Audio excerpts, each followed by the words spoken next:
Boa tarde a todos.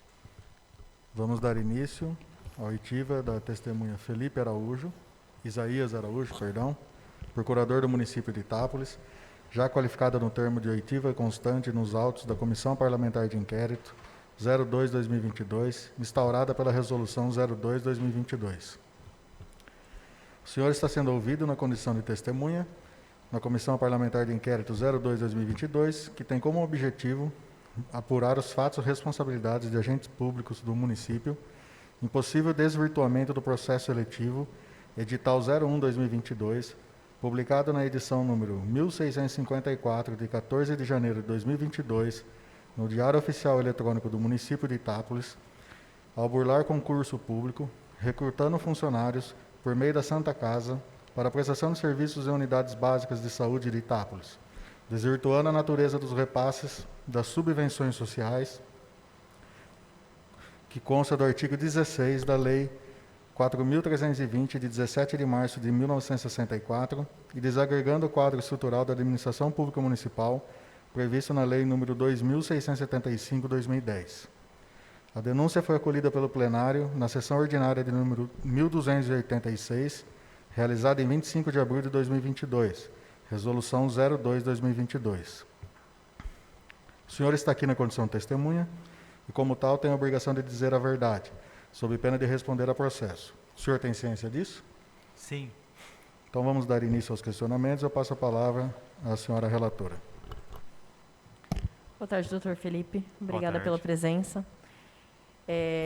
O senhor, gostaria que o senhor falasse seu nome completo e o cargo que você ocupa e se você participa de alguma comissão na prefeitura. Meu nome é Felipe Isaías de Araújo. Eu sou procurador do município de Itápolis desde 6 de abril de 2015, a data da posse. Eu participava da comissão do terceiro setor e eu informei a minha saída no dia, se eu não me engano, 17 de maio desse ano. Atualmente não participo de nenhuma outra comissão. Ah, sim. E o senhor chegou a ter contato com os planos de trabalho, então, que foi enviado pela Santa Casa? Correto. E o senhor percebeu, estava nítido, o que a Santa Casa ia fazer, se a Santa Casa ia contratar, por exemplo, funcionários para trabalhar na rede municipal, nas UBS? Não, o que foi ventilado inicialmente, antes daquela famigerada reunião onde estavam presentes, além da doutora Ingrid, o doutor Jarbas, o Flávio, a doutora Daniela, entre outras pessoas, as quais eu não conheço, que em tese estariam vinculadas à Santa Casa de alguma forma, direta ou indiretamente, a doutora Daniela tinha comentado por cima, de uma forma totalmente informal, que o dinheiro seria utilizado, a subvenção em si, para contratações para pessoal da própria Santa Casa. Eu falei, ok, desde que aquele valor, se você fizer uma substituição de pessoal, então, por exemplo, pretende-se substituir 10 oficiais administrativos que seja, eu não sei qual a nomenclatura que eles utilizam lá na Santa Casa. Você demite esses 10, faz um processo seletivo para contratar esses 10 com a mesma remuneração. Você não compromete o valor que estava no plano de trabalho e, consequentemente, no termo de convênio. Ok. Eu estava com essa ideia e foi essa informação que eu passei a ela. Aí, quando, no decorrer daquela famigerada reunião, começou-se a ventilar outra história de que aquela verba seria...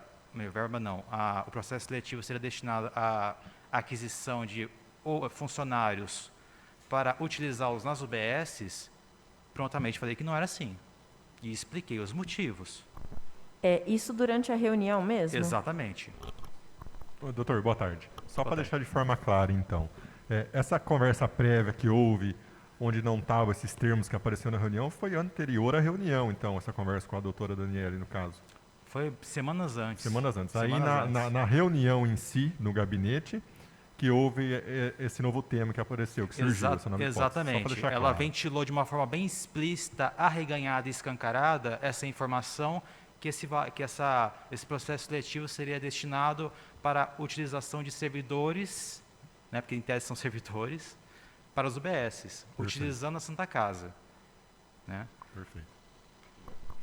E aí, ela dizendo isso, o senhor, qual foi o posicionamento do senhor? O senhor foi contra? O que o senhor passou para ela? Fui veementemente contra isso, expliquei os motivos. Muito embora foi contestado por alguns, inclusive aquelas pessoas, as quais realmente não me recordo o nome das pessoas que estavam vinculadas a esta casa, eu expliquei os motivos, eu expliquei que isso é uma flagrante burla ao concurso público, inciso 2 do artigo 37 da Constituição, porque, afinal de contas, assim, se vocês me permitirem, claro, eu queria depois fazer só um parênteses para expor a minha humilde opinião sobre o que deveria ser feito, cujo posicionamento eu já falei, já expus em diversas oportunidades e foi flagrantemente ignorado também. Tá? Bom, então, partindo do pressuposto que a Santa Casa se torna uma entidade, vamos considerar que é uma entidade. Ela está recebendo um valor e a subvenção que é destinada para lá, basicamente é para folha de pagamento e insumos médicos. É isso. Então, se você vai fazer um processo seletivo, é para ela, não é para o município. Porque se for para a UBS, é cargo, é emprego público, é concurso público. Então, essa forma de triangulação é muito similar ao que aconteceu há muitos anos atrás, em que se utilizou organizações sociais, né? Só que naquela oportunidade era menos grave do que agora. Porque se for parar para analisar, como a Santa Casa está sob intervenção, a influência do executivo ela é muito maior. Diferente do que era antigamente, que você tinha na prática, e juridicamente falando, você tinha entidades distintas. Então, em tese, era um pouco mais complicado de você influenciar, de colocar os tentáculos institucionais do município ali. Hoje, não. Hoje é diferente. Então, eu expliquei que isso não pode acontecer. Então, você acabaria desvirtuando, inclusive, o próprio termo de convênio.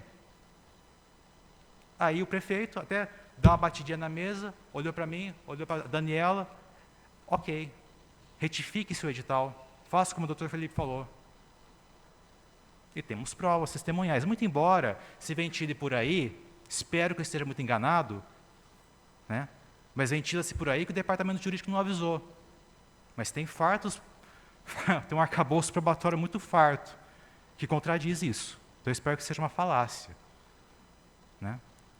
Mas, doutor, desculpa. Pode falar. A resolução dessa reunião em si, então, com o prefeito, inclusive, foi para o cancelamento, para anulação desse processo seletivo. Queriam, em tese, empurrar à força essa situação, né? E queriam uma opinião. Se contradiz, né? Quiseram ouvir a opinião do departamento jurídico sobre isso, expliquei o que não era o caso, né? E, para o meu espanto, acho que até vocês perceberam, né? O meu espanto, naquele outro dia que vocês estavam presentes, os 9 vereadores, o Flávio, o Dr. Jarbas, em que eu fui questionado, olha, você está sabendo do processo seletivo? Eu falei, não, para mim já tinha morrido a situação, aquela história, na reunião, vida que segue, até porque a gente tem muitas coisas para resolver. O departamento jurídico está até as tampas de problemas. E eu já falei, inclusive, em uma outra reunião com o prefeito, você mede o nível de desordem institucional de um departamento, de um órgão, de uma instância, pelo número de acúmulo de serviço do departamento jurídico. Porque, ao fim e ao cabo, todos os desmandos que acontecem caem nessa curva de rio, que é o departamento jurídico. Aí, cabe a nós encarnarmos Jesus Cristo e fazermos milagres para resolver os problemas. Então, o senhor confirma que o prefeito estava nessa reunião na prefeitura com a doutora Daniela e ele solicitou, ele determinou, no caso, que fosse retificado esse processo seletivo? Sim. Para mim estava resolvida essa questão. O senhor comentou aí sobre contratações anteriores através de OS. O senhor entende que a Santa Casa é uma OS? Não. Posso expor o Sim. o meu humilde ponto de vista, que em tese parece que eu sou meio que voto vencido, não entendo por quê. Mas assim, até abro um outro parênteses, para até, se fosse o caso, convidar a subseção da OAB local, que até durante esses 15 anos eu não vi nenhum tipo de estudo, projeto, posicionamento voltado a trazer um debate para a sociedade e expor realmente o que está acontecendo dentro do conceito jurídico da Santa Casa, que é muito importante. Eu acreditava que seria muito louvável que eles trouxessem um pouco de luz nesse meio de trevas e que nós estamos vivendo. Né? Mas basicamente é o seguinte, desde 2007, com o decreto 3675, no qual se fez a intervenção, que olha, eu vou dizer com 90% de certeza, não posso dizer com outros 10%, porque eu não cheguei pessoalmente a procurar isso, mas foi feito, sim, de supetão. Como hoje é quarta-feira, o prefeito na época, vou intervir. Interviu. Não tem um plano, não tem um organograma de como seria feito, não tem nada, nenhum preparativo, simplesmente interviram. E eu posso dizer com muita propriedade que esse ato, que em tese seria um ato simplório na época, hoje degringolou no maior desastre institucional do município de Itápolis. A Santa Casa, como ela está hoje, é o fracasso retumbante do poder público municipal. É um fracasso. Nós falhamos. Não é para estar assim. Uma intervenção de 15 anos é algo ridículo, é patético, é estupefaciente. E cada dia que passa é um tapa na cara do munícipe, é um tapa na cara daquele que se utiliza do SUS. É ridículo. A gente fica batendo dia após dia de escândalos aqui, só que infelizmente, por mais que tenha relevância, cada escândalo desse tem a sua relevância, claro, são problemas satélites que orbitam no mesmo problema matriz, que é a intervenção. Aí é onde eu quero chegar. Quando você intervém sobre algo ou alguém, a primeira coisa que se perde é a autonomia. Então, um exemplo, uma analogia. Quando um médico vai fazer uma intervenção cirúrgica, o paciente está sobre a maca, ele não tem autonomia, ele está sedado, e o médico está sob intervenção ali. Imagina agora, partindo para o que nós temos hoje, são restos mortais do que um dia foi a Santa Casa.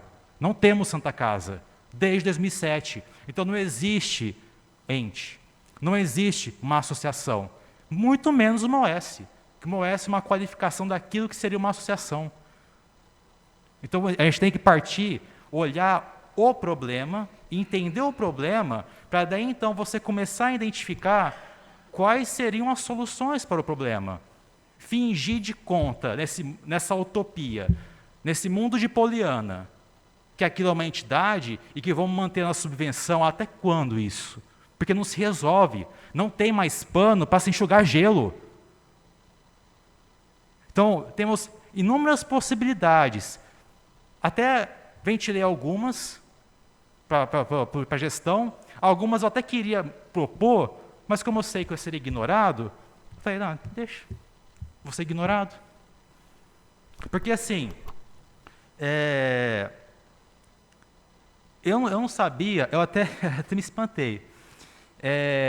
Essa empresa que tem aqui agora, né, que eu não sei, essa empresa, qual que é o escopo dela, qual que é o objeto dela, o que ela está fazendo lá.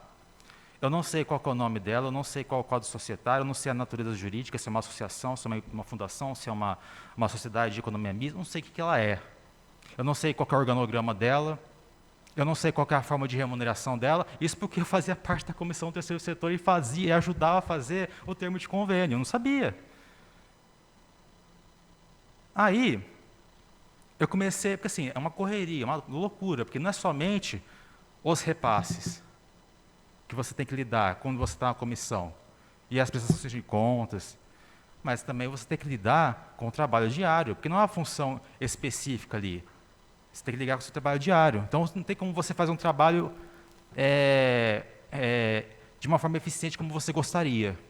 Né? E eu me toquei, é um ponto, é uma irregularidade sanável, não chega a ser gritante, porque não leva a nada, mas é um indício e um alerta. Eu presumo que mudou a forma de apresentação do plano de trabalho da Santa Casa. No começo desse ano, foi apresentado um plano de trabalho. Eu me atentei para o formato do plano de trabalho. Era um anexo, estava escrito anexo, vocês podem ver, depois vocês podem verificar isso. Anexo tal da Lei 3.019 de 2014. Aí depois tem lá, termo de colaboração. Só que assim, para quem se aventura no mínimo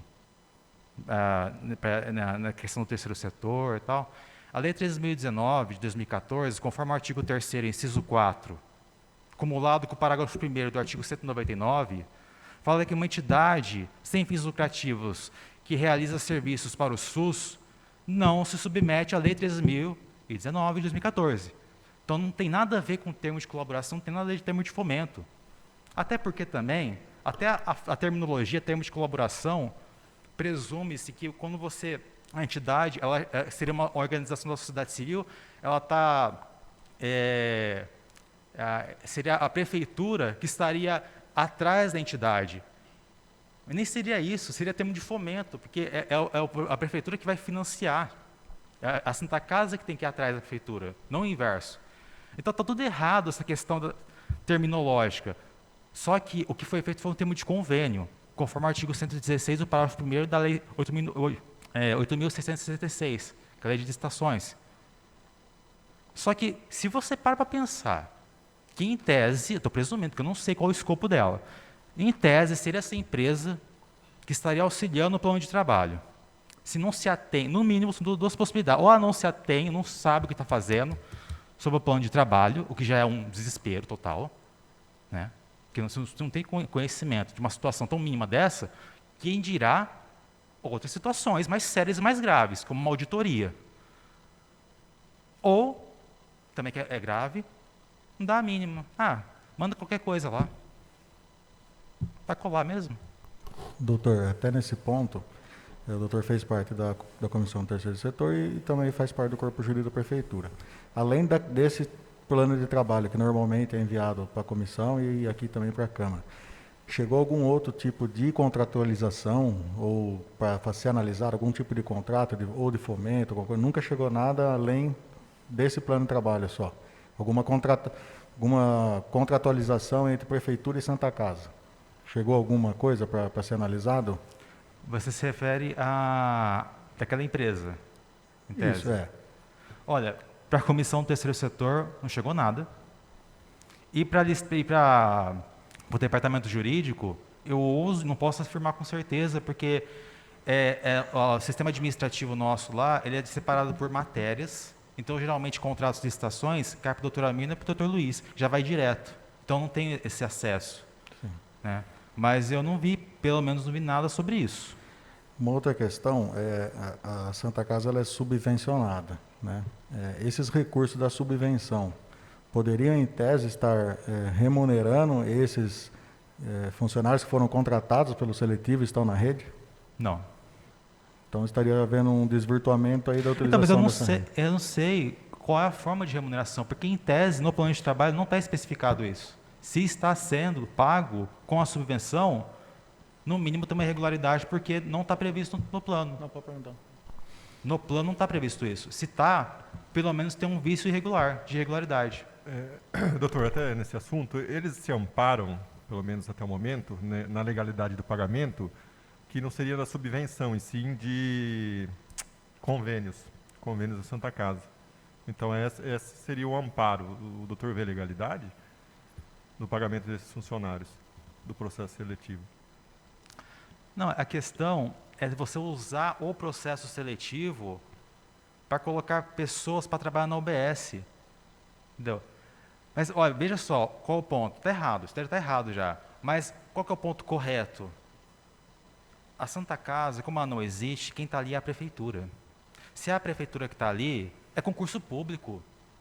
É uma coisa só. Então, o senhor entende que, tendo processo seletivo ou não, isso não poderia estar acontecendo? Não. Só que, assim, é algo muito mais complicado. Né? Porque, igual eu estava explicando, é mais fácil empurrar com a barriga a situação do que começar a adentrar no problema. Então, o que eu imagino hoje, por exemplo, só como exemplo, que eu não sou expert nisso.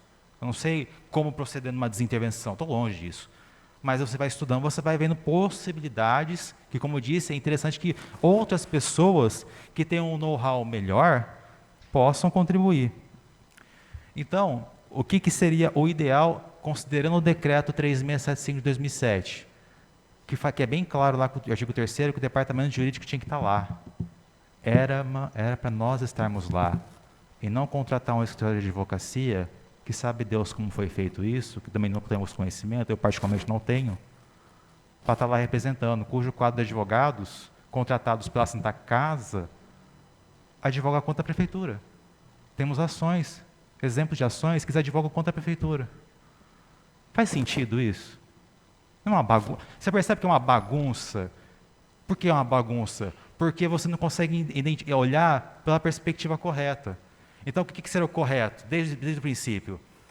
A Secretaria de Administração, Secretaria de Assuntos Jurídicos, Secretaria de Finanças, Secretaria da Saúde, todos em conjunto, fazer um mutirão, uma força-tarefa para estar lá dentro e começar a agir lá, para resolver o problema. É igual, por exemplo, até peguei aqui um exemplo muito próximo do que poderia ser feito. Tem a Lei 8987 de 95, que fala da Lei de Concessões e Permissões. Tem um capítulo próprio da intervenção. Em regra, assim, a concessionária ou permissionária acontece algum tipo de irregularidade que acaba prejudicando a prestação de serviço público.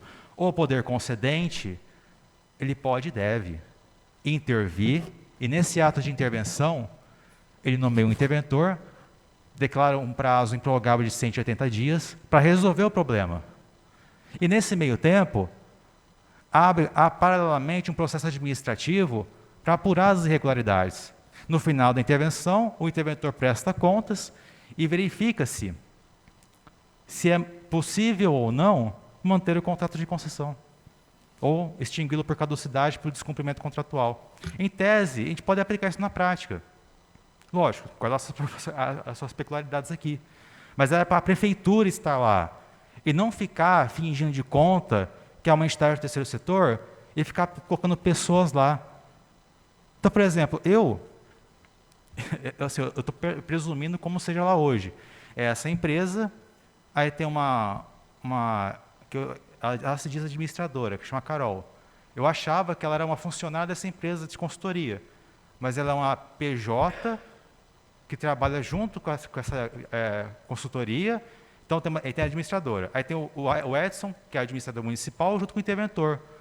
Aí também nós temos, que eu descobri recentemente, através de uma resposta de um ofício que nós fizemos, como entidade do terceiro setor, enquanto eu estava lá ainda, que a jornada de trabalho dos médicos é regulada por uma empresa que não era para estar lá ainda. Uma clínica médica que gerencia a jornada de trabalho, cujo contrato já foi apresentado para nós há um tempo atrás, e já apontamos que tem cláusulas leoninas lá, que coloca a prefeitura de joelhos. E você percebe que é um contrato tirado no Google. Não tem nem o timbre da prefeitura, não tem nada. É uma coisa ridícula. Então, você percebe a bagunça que está ali? Você não consegue nem identificar o que está acontecendo. Aí eu pergunto, até quando? Mais 10 anos para dar um quarto de século? 25 anos? Ou até o Ministério Público perder a paciência, entrar com uma ação civil pública de desintervenção? Porque aí fica pior. Porque aí ele consegue uma determinação judicial, dá 48 horas, se vira. Aí vão achar qualquer um por aí para trazer o salvador da pátria, para tentar resolver o problema, e aí resolve de uma forma pior ainda. Aí eu realmente achei que, a partir do ano passado, que as coisas fossem mudar. Aí eu vi que, comentaram por cima, que teria essa empresa de consultoria, que eu repito, não sei como que funciona. Aí, até comentando, eu descobri, por acaso, sobre um plano de desintervenção. Eu falo por acaso, porque, infelizmente, o gabinete, não somente com a comissão do terceiro setor, como todas as comissões, não dá um feedback, não estrutura, literalmente se vira. Se vira e dá algum resultado aí. Então, eu descobri o plano de desintervenção da Santa Casa através de um requerimento que o Tribunal de Contas fez para o controle interno, que era para muitos órgãos, vários órgãos responderem. Inclusive a entidade a comissão do terceiro setor.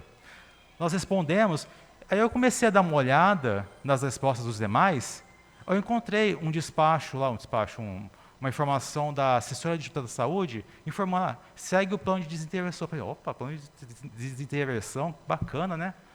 Não nos informar, mas tá bom, tá valendo. Aí fui lá verificar, 5 laudas.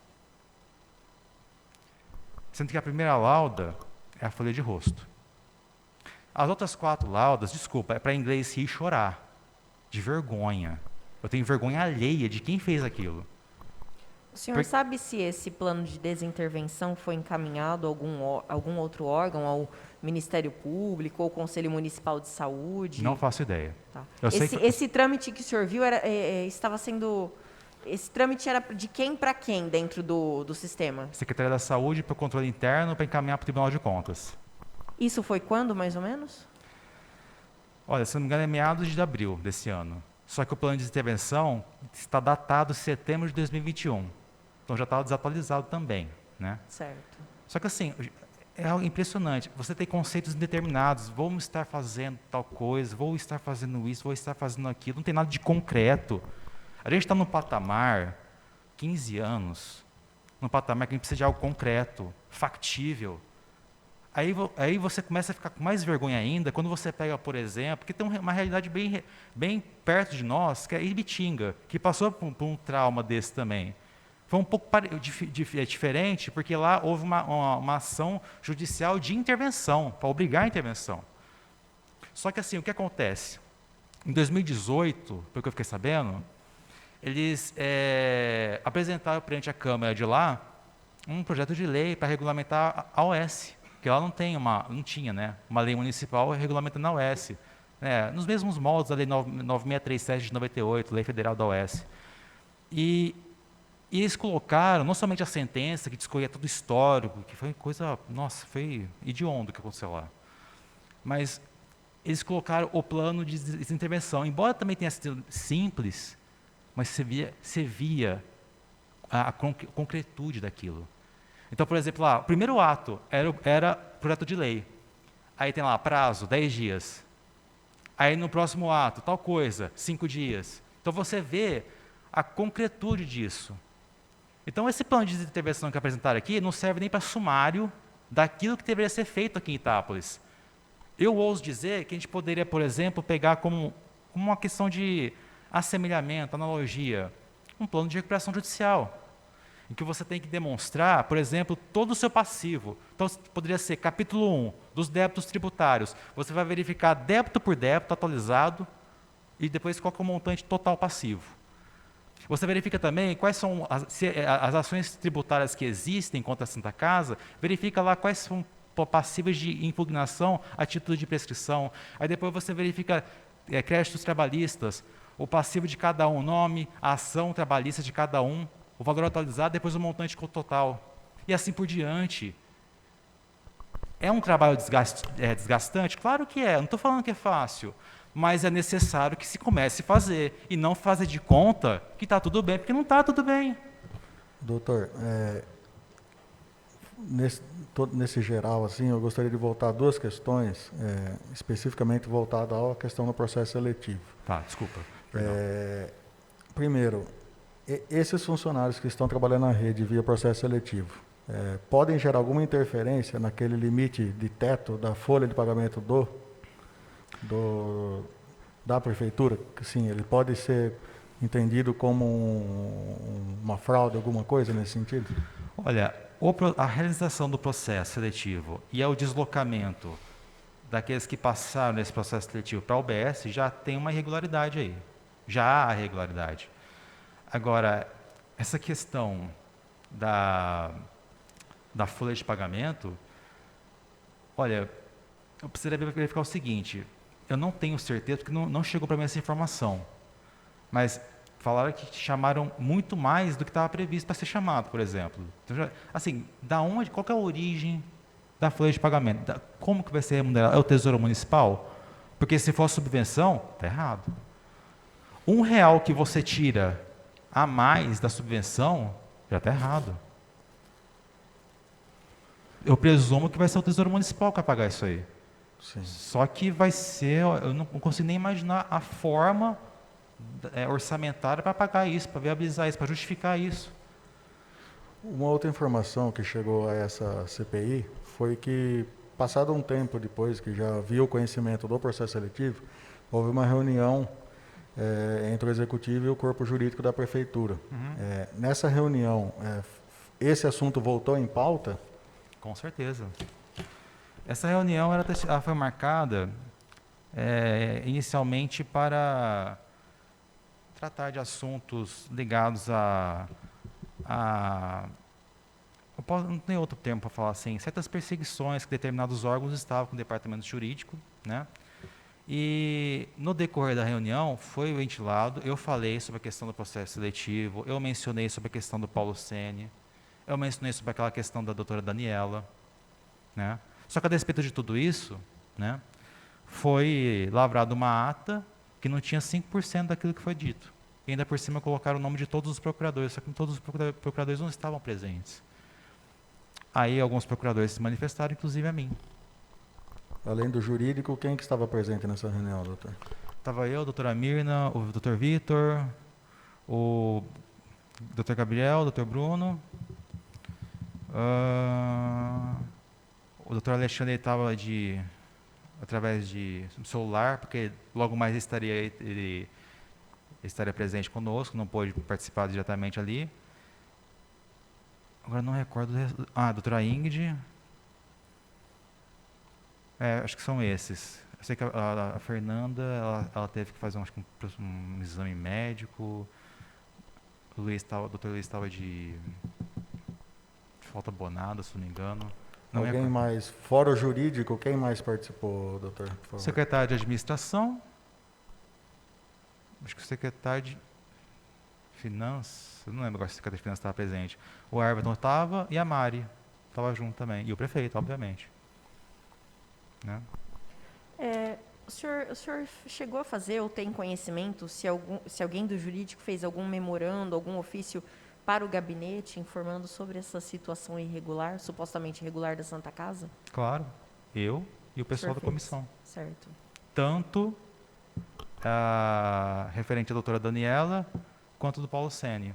E sobre o processo seletivo, na resposta desse e-mail, eu coloquei em letras garrafais que nós alertamos sobre isso. E que o prefeito ignorou. E continuou ignorando, porque não respondeu, não falou mais nada sobre isso. Aí, um dos motivos que me levou a sair da comissão foi justamente o ofício que o Ministério Público encaminhou para o gabinete, solicitando informações sobre os dois memorandos, sobre a doutora Daniela e o Paulo Sene, encaminharam para a comissão do terceiro setor, para que respondesse. E nós respondemos. Olha, memorando, acho que era 568 de 2022, que fala do Paulo Sene. Mostrei a resposta e nós acrescentamos, porque todos assinaram. Data máxima vence, salvo o melhor juízo, foi uma resposta vaga, porque não se adequou ao artigo 20 da Lei de Introdução às Normas do Direito Brasileiro, né, cuja lei era tão maltratada naquela prefeitura, sabe? O que seria aquilo? Quando você toma uma decisão, seja em âmbito administrativo, judicial ou na controladoria, você tem que ter conhecimento prévio, mínimo, das consequências dos seus atos. Então, tinha que ter ao nomear alguém, sobretudo numa função tão relevante como de interventor, tinha que tomar conhecimento disso. Acima de tudo, como assessor adjunto de desenvolvimento social, que em tese é um cargo, é uma área que hoje ela é muito relevante, porque a crise econômica e social que nós estamos vivendo hoje é alarmante. E não é justo que a secretária, a Anne, né, ela passe tudo isso sozinha, sem ter alguém que a ampare ali, para dar um apoio. Então, esse puxadinho administrativo é inconcebível. Né? Aí eu respondi sobre a doutora Daniela, que não tivemos resposta. Não tivemos resposta nenhuma sobre isso. Aí nós informamos que seria, então, a resposta para o Ministério Público. Não obtivemos resposta. Passou um tempo, no mesmo dia 17, de manhã, houve a resposta do gabinete. Olha, segue a resposta que nós encaminhamos para o Ministério Público.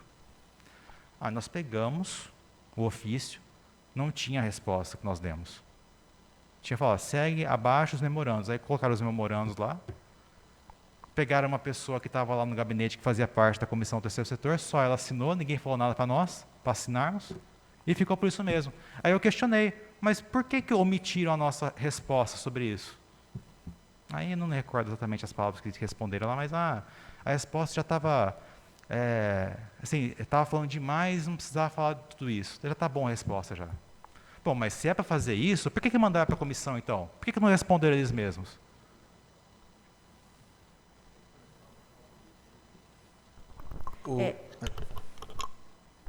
Doutor, o doutor teria condições de fornecer cópia dessa documentação, tanto Claro. das Eu respostas, trouxe. dos e-mails, dos memorandos? Eu trouxe para vocês aqui. Então, tá bom, nós vamos anexar na CPI. E assim, a título de certa forma, até para começar, pelo menos, quem sabe, né, começar um debate público sobre como poderia ser feito para poder ajudar a Santa Casa. E reitero, a presença da OAB local poderia ser muito útil nesse sentido. Porque eu sei que eles têm um quadro de pessoal muito técnico e balizado que podem contribuir sim.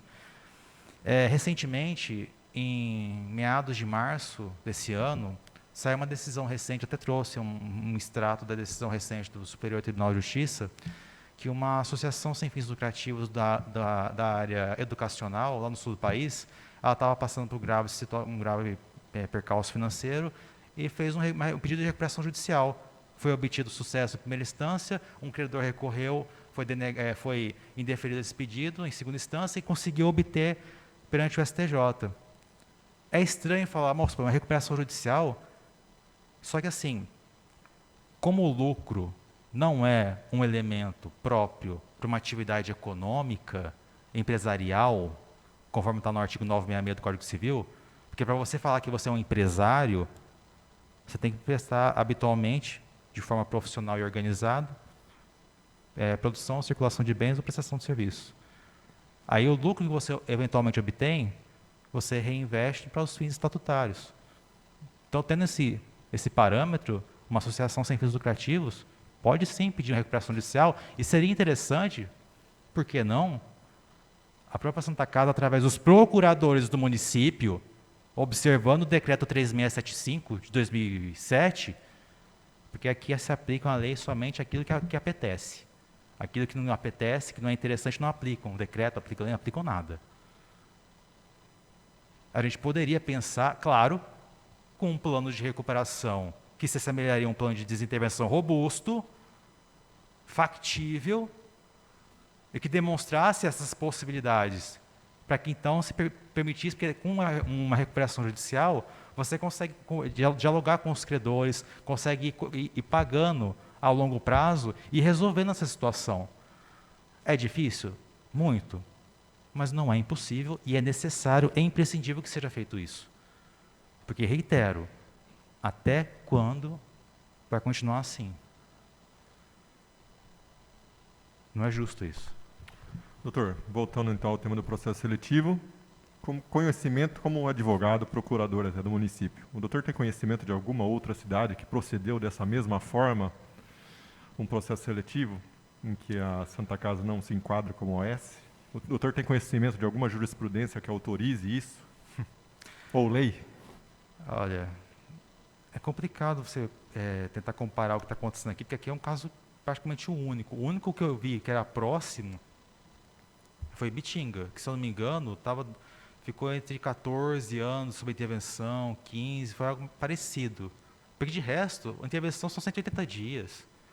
Não chega a dar um ano. Mas lá, até onde eu vi, até onde eu entendi a situação, tornou-se uma OS. Hoje é uma OS lá. Nada impediria você fazer um amplo chamamento público, outra forma de se resolver o problema, fazer um amplo chamamento público e você trazer pessoas, entidades que estejam afetas, de alguma forma, a assumir as dívidas e fazer uma negociação que permita que ela vá amortizando todas essas dívidas a longo prazo, de alguma forma. Por exemplo, não sei se é possível, estou só supondo aqui, que me vem à cabeça agora. Junto com a prefeitura, ir perante o BNDES, pegar um financiamento para poder quitar essas dívidas. Por exemplo, não sei se é possível, mas é uma ideia. Agora, sobre o processo seletivo, como é uma situação esdrúxula, é estupefaciente essa situação aqui. Eu não vi nada parecido. Eu não consigo ver lei que ampare isso. Não tem. Porque você tem que tratar o problema como ele realmente é. É uma intervenção. Se é uma intervenção, é o poder público que está ali dentro. Se é o poder público que está ali dentro, é o regime jurídico de direito público. Então teria que ser o quê? Concurso público. Olha, recentemente, até posso fornecer para vocês depois, recentemente, em 2018, se não me engano, o próprio Ministério Público Tribunal de Contas praticamente considerou a Santa Casa como se fosse uma autarquia municipal. E mesmo que fosse uma autarquia municipal, ainda assim, o concurso público, tal como o SAAI, é para a Santa Casa. O concurso público é para o SAAI, ele não vai para outro lugar. Ele não vai ficar voando por aí, para outros destinos da administração pública. Então você percebe que aonde você olhe, não tem muita escapatória. E aí me assusta quando o próprio prefeito, quando estava conosco aqui, naquela oportunidade, que ele falou, olha, eu conversei com o departamento jurídico da Santa Casa, está tudo certo. Bom, me assusta, porque eu não sei que tudo certo que seria esse. Será que tudo que eu falei aqui não é muito óbvio, o que eu estou querendo dizer? Será que é tudo errado? Será que estamos vendo tudo errado mesmo? Eu não creio isso. Eu não consigo ver isso. Satisfeita, senhor presidente. Bom, não havendo mais perguntas, Felipe, a gente dá por encerrado a oitiva. A gente agradece ter atendido a nossa convocação, prestado esclarecimentos e uma boa tarde. Eu agradeço pela oportunidade de poder contribuir de alguma forma e boa tarde. Obrigada, boa tarde.